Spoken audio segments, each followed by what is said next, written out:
Humans of the Cardboard, we are on leak day 2. A couple leaks got thrown my way, and I kind of looked at them. They're pretty crazy. We talked about the first ones that came across my path yesterday, the Dark Worlds and the Galaxy cards.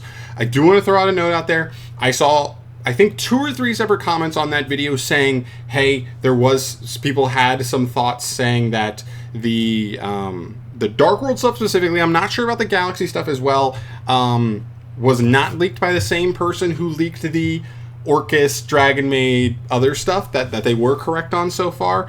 So I want to throw that out there that like they're saying that, but again, it's so hard to trace, right? Like it's possible the original leaker could have made a new Twitter account, gone from there and tweeted different leaks from a different account. May not have looked like the same person, but again, it's so hard to trace. I don't know. I'm just throwing it out there with the possibilities. We're just throwing out rumors, and going from there, we're talking about the theoretical notion of if these are real, how hype would they be? How good are they for the decks that are getting these cards? All that stuff. Which, to the other disclaimer before we actually get into the cards here, grain of salt. Everything here with a grain of salt. None of this stuff is confirmed, but I have heard inklings that today and the stuff we're going to talk about tomorrow are pieces of leaks that they believe were leaked by the same guy who got it right. So holds a little more weight, but again, grain of salt on everything. Do not take anything here as gospel. So let's get into the actual nitty gritty here. We are talking new Ryzeal cards and new Maliss cards. 4 cards in total here. So let's start with the new Ryzeal trap card at the very top. Again, keep in mind the effects on these are not like super cleanly translated, so we don't know exactly how these effects are going to be translated. It can change some of the rulings, some of the way they interact with stuff, and all that. But first card is a Ryzeal trap card. It increases the attack of all monsters you control. Also, you can attach this card to one Exceed material you control instead of sending it to the graveyard. That allows the deck to play even better under Shifter, and the deck already played pretty well under Shifter, which is insane. Even though it's like not the end of the world, just gives you an extra material, which is just nice icing on the cake. Before the second effect too on this card, which says if this card is sent to the graveyard, that is sent period. We'll see if that ruling stays the same on this card when it gets translated or if it's real. You can banish one other card from either graveyard. So you do get some potential bonus graveyard interruption utility, which is pretty cool. And I like the interaction on this is that like because it equips, you can kind of time this however you want. You could equip it to something like a Dweller or obviously Detonator, end board pieces that are going to be able to trigger almost at any point you want on your opponent's turn to get this banish at like the most opportune time. So that's a cool card. I don't know if it's fully good enough to play. A lot of Ryzeal decks are still playing Hole Thruster. I don't know if you'd play a second trap in a deck that's so built around a bunch of 1-card starters, a bunch of really good extenders, and a bunch of non-engine. I don't know if there's room in a deck like that for people to play a second trap, but it's there. It's another option. All right, second card is a Ryzeal main deck monster. First effect says you can special summon this card from your hand by detaching an XYZ material from a monster you control. That's pretty cool. I kind of expected something like that. All the other Ryzeal extenders are way better than that. That is by far the worst extender, I think, so far, because you have to already get to an Exceed monster to use it. But it's not like terrible. That's still okay, especially since Ryzeal's already the best deck in the OCG. We expect it to be very good here. The deck doesn't need a ton of really awesome additional cards. Second effect, if you summon, it says if you do, I'm assuming it could all be one effect, but it could just say when this card is summoned, you can set one Ryzeal spell or trap. It's important to know here, does not signal here where you're setting from. If this card sets from the grave, I don't even think you play it. If it sets from deck, that's another thing. It may be a combo piece where it's not really a card you'd play 3 of, just because, like I said, its extension capabilities are really dependent on if you're already able to play, which we don't want to have to depend on. We want cards that allow us to play maximum consistency.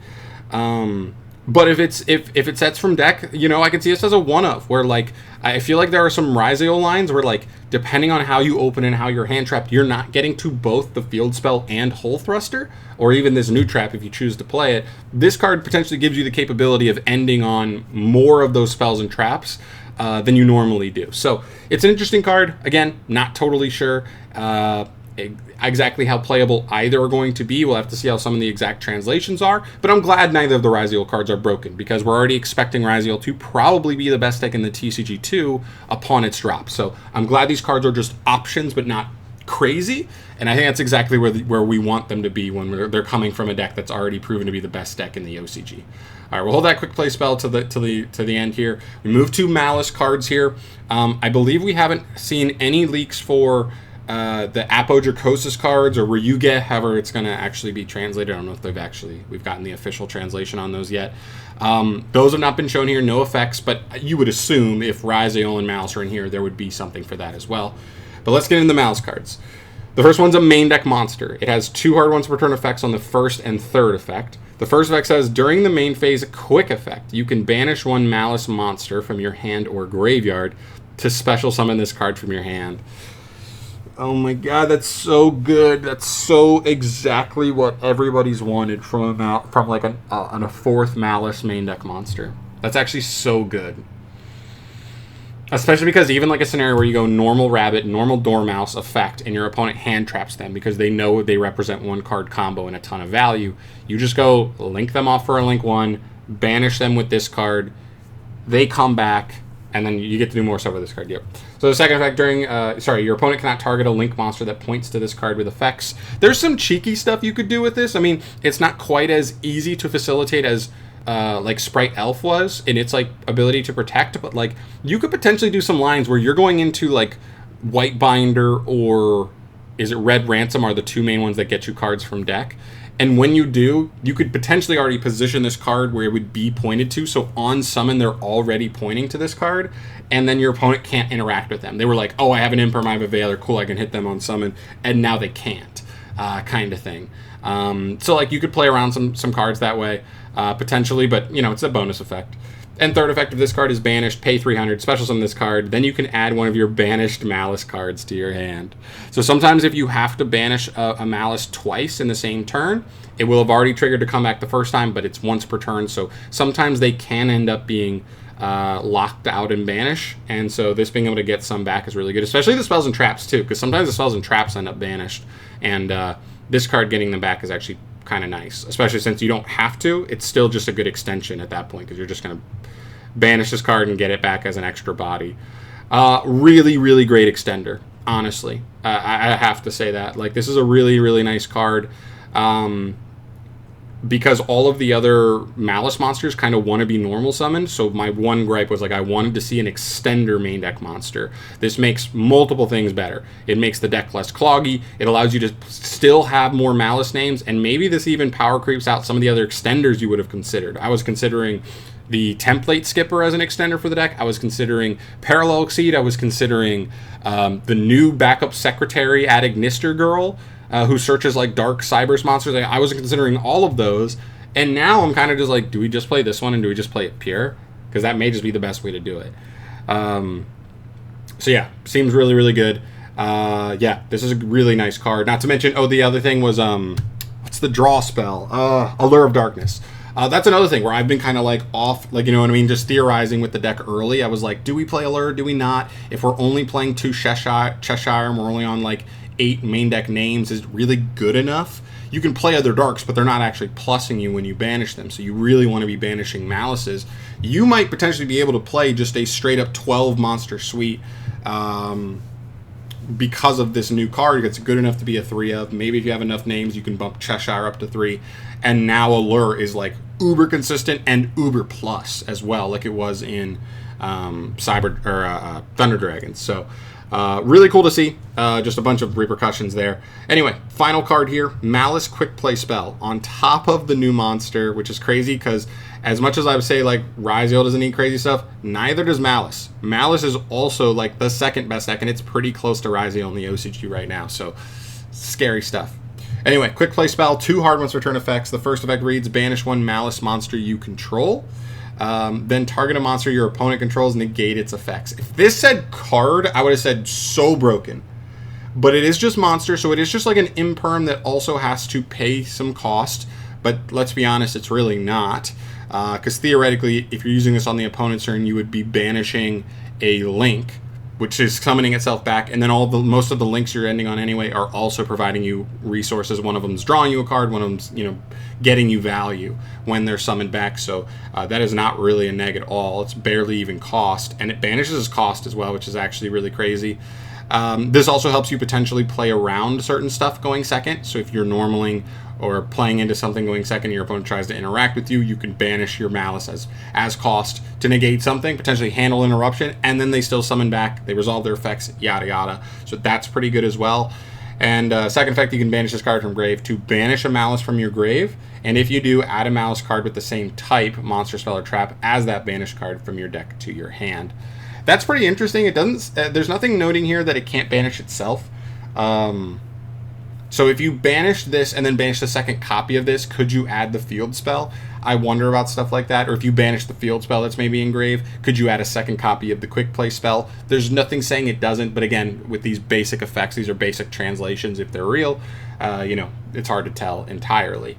But pretty cool recovery effect, to be honest, because it could be triggering a Malice monster in grave that hasn't yet on a follow-up turn, and searching you a one-card combo on top of that as recursion, which seems really, really strong there. So, seems pretty good.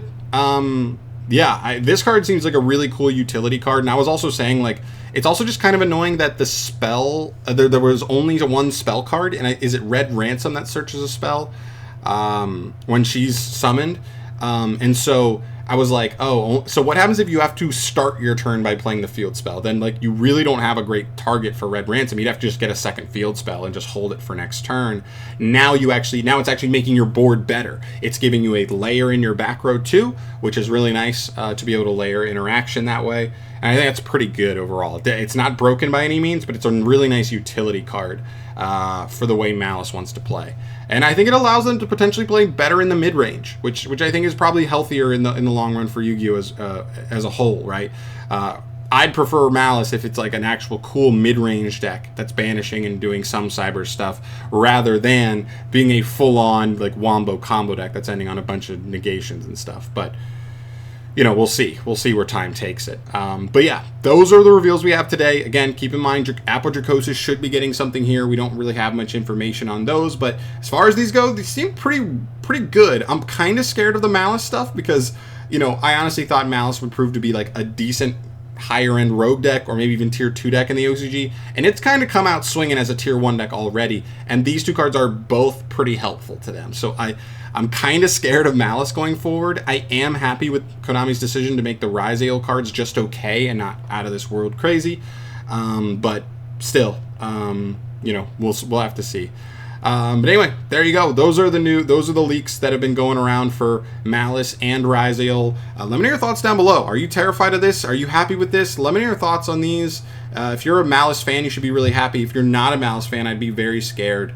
The deck seems really scary going forward, but you know, only time will tell how these things all turn out. But I will see you guys in the next video. Thank you so much for watching as always. Stay tuned for tomorrow. I will be dropping the third part of this series, and then honestly down the line, as more leaks maybe surface and more stuff is being rumored, I'm totally down to talk about that. So subscribe to the channel if you want to stay up to date on all things Yu-Gi-Oh! News, whether they're legit reveals, whether there's some leaks and rumors.